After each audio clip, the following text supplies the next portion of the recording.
PGI itu kan pusat gadai Indonesia. Jadi orang yang perlu uang sementara dia menjaminkan barangnya untuk pinjam uang.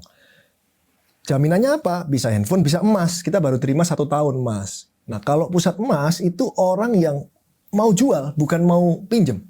Mau jual putus, dia ke pusat emas. Ya, jadi dari sisi lu cuman beli emas doang.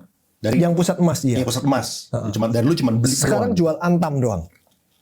Berarti Merek Antam. beli Antam doang. Enggak, Elunya beli Antam doang. belinya beli Antam dan perhiasan, tapi kalau gua jual Antam doang. Oke. Tapi kalau misalnya lu beli Antam dari customer, berarti lu bisa beli dari merek-merek lain juga, misalnya UBS lah. Semua beli. Semuanya beli Semua kan? beli.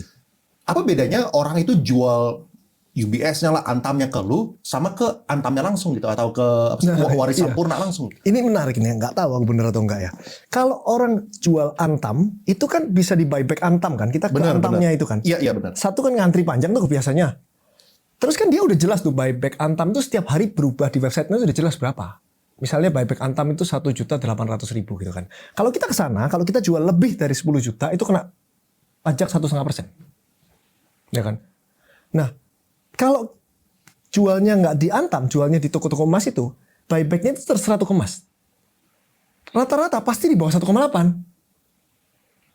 Dia mau ada spread dari, jadi dia misalnya 1,8 ya, dia belinya 1,780 misalnya gitu. Jadi kalau ada apa-apa, aku nanti balikin ke Antam, aku untung 20.000 gitu loh.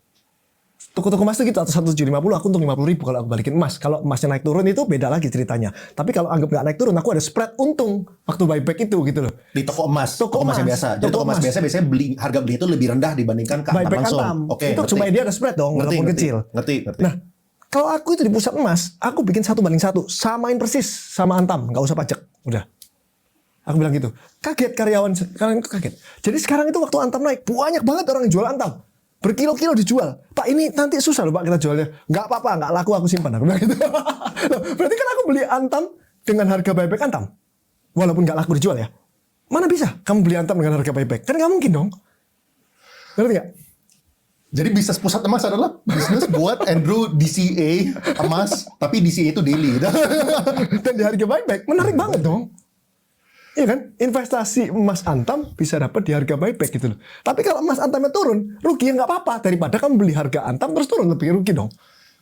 Nah kemana sih? Nanti diedit yang ada coretan-coretannya Leon yang biasa yang jago banget itu. Kayak boleh nih, nanti mari kita eksperimen gitu kan. Mana yang paling cuan? Jual emas ke Antam atau jual emas ke pusat emas?